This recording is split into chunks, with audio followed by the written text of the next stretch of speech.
안녕하세요. BCC의 최원영 목사입니다. 오늘은 2020년 7월 10일 금요일입니다. 마틴 루터가 말한 이야기 중에 하나입니다. 어느 날 사단과 그의 부하들이 땅으로 내려가기 직전에 전략을 짜기 위해 모였습니다. 사단이 모여있는 부하들에게 이렇게 물었습니다. 너희들은 무슨 계략으로 인간들을 사로잡겠는가? 한 악령이 대답하길, 나는 사람들의 마음에 하나님은 계시지 않는다는 의심을 넣겠습니다 라고 말했습니다. 이 대답에 사단은 우리가 그 전략을 오랫동안 써봤는데 이제는 잘 통하지 않더군. 사람들의 마음에는 종교를 부인하면서도 신은 부인할 수 없는 종교적인 본능이 있기 때문에 그들 마음 깊은 곳에 아직도 하나님을 찾는 열정이 있어. 그렇기 때문에 그 방법으로는 사람들을 무너뜨릴 수 없네 라고 말했습니다. 또 다른 악령은 나는 인간들의 마음속에 지옥은 존재하지 않는다는 생각을 집어넣을 것입니다. 그래서 인간들이 안심하고 있을 때 지옥으로 끌고 가겠습니다 라고 말했습니다. 그 전략도 통하지 않을걸? 인간들이 살고 있는 그 세상 자체가 무서운 지옥 같기 때문에 지옥을 항상 두려워할 걸세 라며 사단이 반대했습니다. 그러자 또 다른 악령 하나가 말했습니다. 그렇다면 나는 기독교인들만 집중해서 공격하겠습니다. 그들에게 끊임없는 고난을 주어서 예수를 믿으면 재앙이 온다는 의식을 집어넣고 필요할 때에는 죽는 고통까지 주겠습니다. 이 말을 들은 사단은 그 방법은 가장 어리석은 방법이야. 예전 우리가 완전히 실패한 전략이기에 절대 사용해서는 안 된다네. 우리가 지난 역사를 통해 선교사들과 그리스도인들에게 핍박도 많이 하고 죽이기까지 했네. 그러나 오히려 박해받는 성도들을 보며 주님을 위해 당하는 죽음을 영광스럽게 여기더군. 그래서 더 많은 사람들이 그리스도를 위해 죽기를 결심하고 있다네 라고 말했습니다. 그때 구석에서 모든 이야기를 듣고 있던 한 악령이 미소를 지으며 이렇게 말했습니다. 저는 사람들에게 급히 서두를 것 없다. 천천히 믿으면 된다라는 마음을 불어넣겠습니다. 이 전략은 어떻습니까? 그러자 갑자기 지옥에서는 바로 그거다! 라고 하며 시끌벅적한 박수 소리가 터져나왔습니다. 바로 그거야. 우리가 사용한 전략 중에 지금까지 수없이 많은 인간들을 넘어뜨리고 쓰러뜨린 가장 좋은 방법이야. 최근 코로나가 터진 이후 사탄이 사용하는 방법이지 않을까라는 생각이 듭니다. 처음 예배로 모일 수 없을 때에는 다시 모이는 예배가 너무 간절했습니다. 그런데 이제는 익숙해졌고 편안해졌고 그리고 한편으로는 그때처럼 다시 해야 되는 것에 대한 마음의 부담감이 듭니다.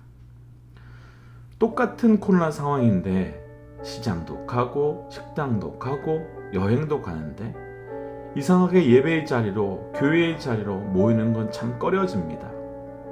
그러면서 어느 순간 예배에 대한 말씀과 기도에 대한 우리의 영적 감각이 점점 무감각해짐을 경험하고 서두를 필요가 없다는 생각이 듭니다. 아닙니다. 더 늦기 전에 다시 엎드려야 합니다. 돌아올 수 없을 만큼 가기 전에 다시 무릎 꿇어야 합니다. 우리 삶에 다시 이 시간 우리 모두에게 예배가 회복되어 가시기를 주의 이름으로 축복합니다. 그래서 오늘 함께 나눌 찬양은 나 무엇과도 주님을 바꾸지 않으리 라는 찬양입니다.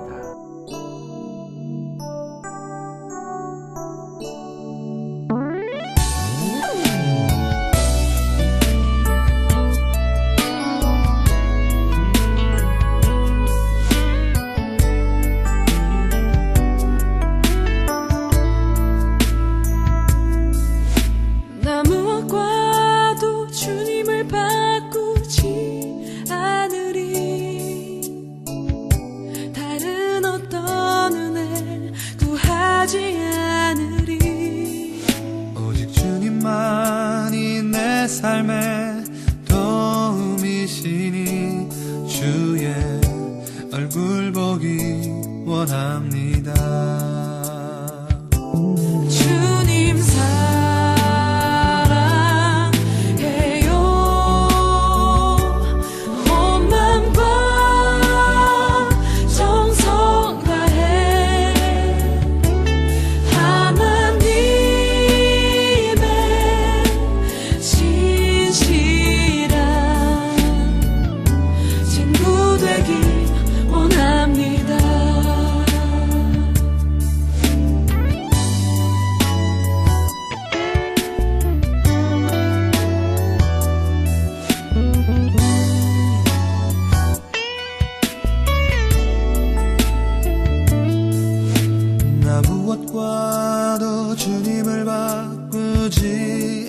않으리 다른 어떤 은혜 구하지 않으리 오직 주님만이 내 삶의 도움이시니 주의 얼굴 보기 원합니다.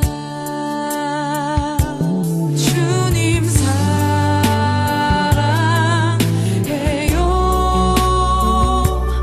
온 맘과 정성 다해 하나님의 진실한 친구 되기 원합니다. 주님 사랑해요.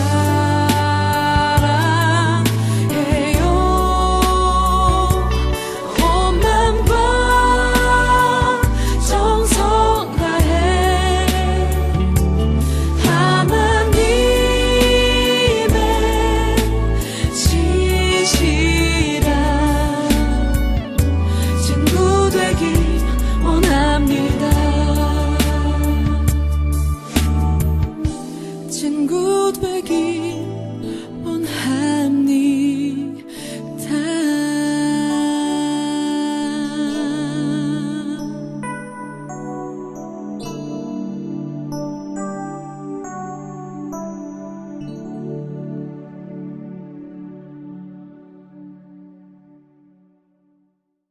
시편 144편 1절에서 15절 말씀. 나의 반석이신 여호와를 찬송하리로다. 그가 내 손을 가르쳐 싸우게 하시며 손가락을 가르쳐 전쟁하게 하시는도다. 여호와는 나의 사랑이시요 나의 요새이시요 나의 산성이시요 나를 건지시는 이시요 나의 방패이시니 내가 그에게 피하였고 그가 내 백성을 내게 복종하게 하셨나이다. 여호와여, 사람이 무엇이기에 주께서 그를 알아주시며 인생이 무엇이기에 그를 생각하시나이까. 사람은 헛것 같고 그의 날은 지나가는 그림자 같으니이다. 여호와여, 주의 하늘을 들이우고 강림하시며 산들에 접촉하사 연기를 내게 하소서. 번개를 번쩍이사 원수들을 흩으시며 주의 화살을 쏘아 그들을 무찌르소서. 위에서부터 주의 손을 펴사 나를 큰 물과 이방인의 손에서 구하여 건지소서. 그들의 입은 거짓을 말하며 그의 오른손은 거짓의 오른손이니이다.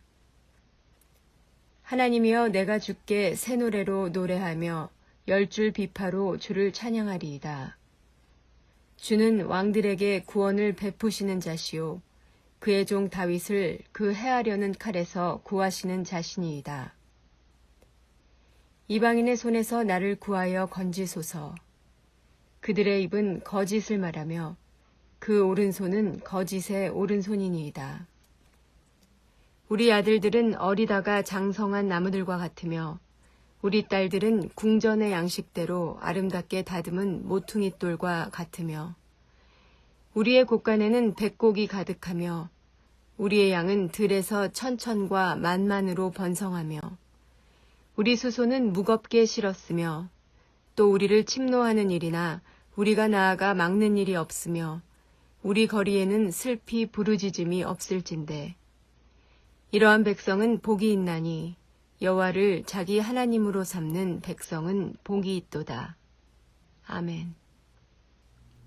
이제 함께 기도할까요? 하나님, 우리에게 새날을 허락하여 주신 것 감사합니다. 하나님, 말씀하여 주옵소서. 듣는 만큼 변하고 변하는 만큼 행동하고 행동함을 통하여 말씀과 성령의 열매를 맺어갈 수 있도록 우리 가운데 역사하여 주옵소서.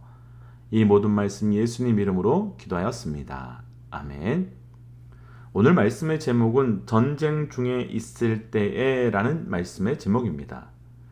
우리 중에 전쟁을 좋아하는 사람은 한 사람도 없지만 사실 우리는 크든 작든 삶에서 계속된 전쟁 중에 살고 있습니다.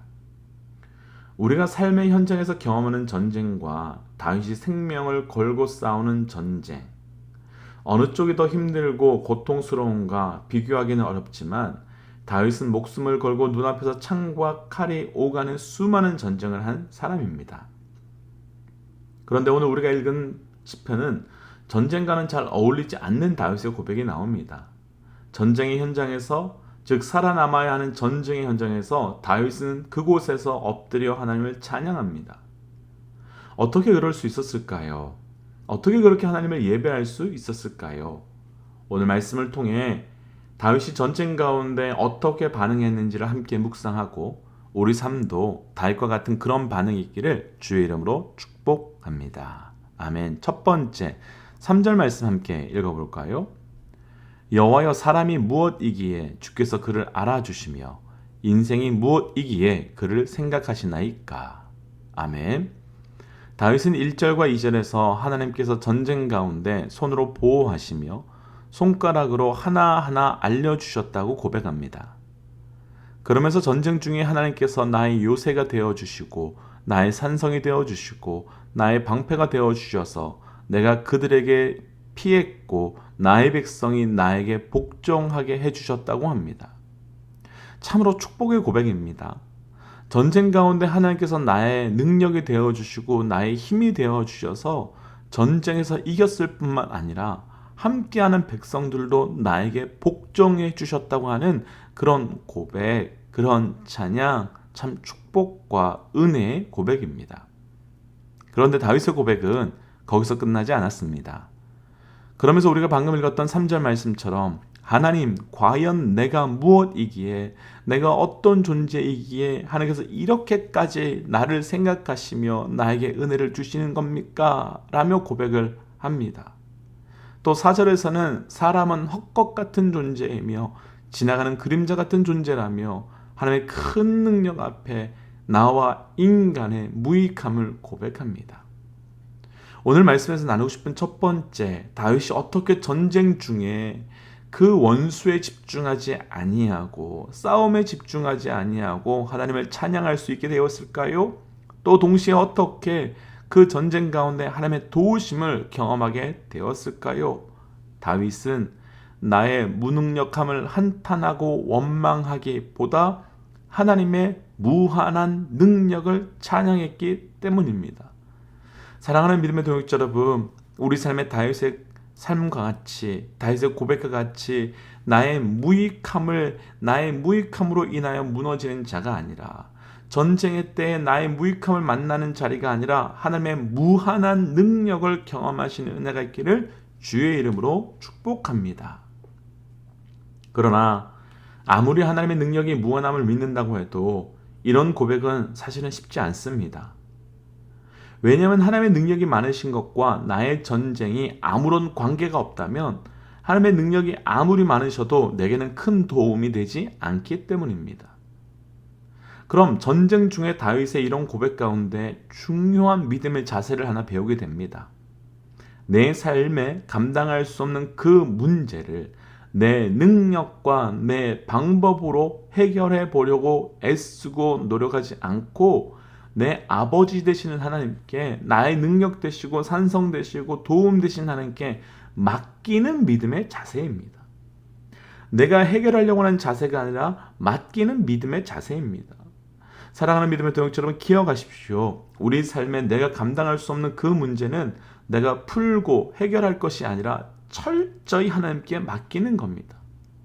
다윗은 하나님의 무한함을 경험할 수 있었던 것은, 다윗의 삶 가운데 하나님의 무한함을 끊임없이 경험할 수 있었던 것은, 다윗은 철저히 그 문제의 크기나 문제의 능력에 상관없이 하나님께 맡겼기 때문입니다. 전쟁의 자리에서 이 전쟁이 내게 속하지 않고 하나님께 속했음을 선포했기 때문입니다. 다윗은 자신이 왕인데 왜 하나님께서 손가락으로 하나하나 알려주신 것에 다 순종했을까요? 내 전쟁이 아니라 하나님께 맡긴 이상 하나님의 전쟁이었기 때문입니다. 하나님께 맡기니까 내 무능력함에 무너지지 않고, 하나님께 맡기니까 하나님의 무한한 능력을 찬양하게 되는 겁니다. 우리 삶의 전쟁의 자리에서 온전히 하나님께 맡김을 통해 나의 무능력함에 무너지지 않고 하나님의 무한함에, 그 하나님의 무한함의 능력에 집중하시는 믿음의 사람 되시기를 주의 이름으로 간절히 축복합니다. 아멘. 두 번째 15절 말씀 함께 읽어볼까요? 이러한 백성은 복이 있나니 여호와를 자기 하나님으로 삼는 백성은 복이 있도다. 아멘. 다윗이 9절에서부터 12절까지 두 민족을 비교합니다. 이방인은 패배하고 망하는데 우리는 우리 자녀들까지도 장성한 나무들 같이 궁전의 모퉁이 돌과 같이 된다고 합니다. 그러면서 그 결론이 15절에서 여호와를 자기 하나님으로 삼는 백성은 복이 있다고 말합니다. 다윗은 전쟁에서 자기와 자기 백성이 승리하게 된 이유가 하나님을 자기의 하나님으로 선택했기 때문이라고 말합니다. 전쟁 중에 있을 때 다윗이 어떻게 이렇게 찬양하게 되었을까요? 오늘 말씀에서 나누고 싶은 두 번째, 우리 삶의 전쟁 중에 있을 때, 싸움 중에 있을 때 능력에 집중하는 것이 아니라 능력의 근원 되시는 분께 집중하십시오. 내 삶의 능력이 아니라 능력의 근원 되시는 분께 집중하십시오. 사실 전쟁은 능력의 싸움입니다. 그래서 당장에 칼이 필요하고 창이 필요하고 군사가 필요한 상황입니다. 전쟁은 순간에 능력이 있고 없음에 따라 결정나기 때문에 참으로 시시각각 그 능력이 중요합니다. 그러나 잠깐의 전투에서는 그렇지만 전투를 넘어 모든 전쟁에서는 그 능력이 끊어지지 않음이 중요합니다. 잠깐의 전투에서는 무엇이 있고 없어서 그 자그마한 전투에서는 승리할 수 있지만 내 삶의 모든 전투가 합쳐진 전쟁에서는 끊임없이 공급되는 것이 중요한 겁니다. 인간이 공급한다고 해서 얼마나 공급될까요? 인간이 제공한다고 해서 얼마나 제공할 수 있을까요? 그래서 때로는 사람들에게 가서 공급을 받으려 합니다. 그래서 때로는 다른 사람이 가서 제공받으려고 합니다. 그러나 사람은 능력의 근원이 되지 못합니다. 그러니 그 공급은 언젠가는 곧 끝나버릴 수밖에 없습니다. 때문에 우리가 집중해야 하는 것은 어떤 능력이냐가 아니라 그 능력이 어디에서부터 시작되느냐 하는 능력의 근원에 반응하는 겁니다. 컵에 담긴 물은 한두 모금 마시면 끝나버리지만 샘이 어디에 있는지 알면 계속 공급받을 수 있는 겁니다. 그럼 되는 겁니다. 동일하게 우리 삶이 전쟁과 같은 상황에 놓여 있고 그 능력이 필요할 때는 능력을 찾아다니지 마십시오.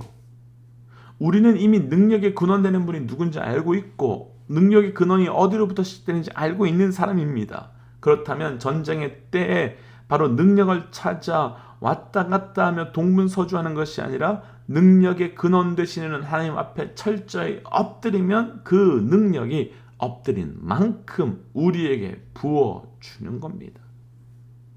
아니, 더 정확하게는 하나님께 능력을 구하는 것이 먼저가 아니라 하나님을 내 하나님으로, 하나님을 내 아버지로 그렇게 선포하면 우리 삶에 능력 되시는 하나님과 능력의 근원 되시는 하나님과 나의 삶이 영적인 호수로 연결되어서 부어주시는 대로 부어지게 되는 겁니다. 마치 넘치는 호수에 연결된 관에 일부러 물을 붓지 않아도 물이 관을 통해 흘러가는 것 같이 우리 삶에도 그런 공급의 은혜가 분명히 있게 될 줄 믿습니다. 그리고 바로 오늘이 하나님을 내 하나님으로, 그래서 능력이 아닌 능력의 근원 되시는 하나님께 반응하는 날입니다. 그 고백을 통하여 우리 전쟁에서 주께서 공급하시는 그 새로움의 은혜가 있기를 주의 이름으로 간절히 축복합니다. 함께 이 시간 우리 기도할까요? 하나님, 내 삶의 전쟁과 같은 때에 나의 무능력에 무너지지 않고 그때 오히려 우리 하나님의 무한한 능력을 경험하는 때가 될 수 있도록 역사하여 주옵소서. 그래서 하나님을 내 하나님으로, 나를 하나님의 백성으로 선포케 하시사 내 능력이 아닌 온전히 하나님의 능력으로 사는 자 되게 하여 주시옵소서. 이 모든 말씀 예수님의 이름으로 기도하였습니다. 아멘. 사랑하는 믿음의 동역자 여러분, 오늘 하루도 주께서 공급하시는 그 능력으로 삶의 자리의 전쟁 가운데 승리하시기를 간절히 축복합니다. 지금까지 BCC의 최원영 목사였습니다. 함께 선포할까요? 하나님은 살아계십니다.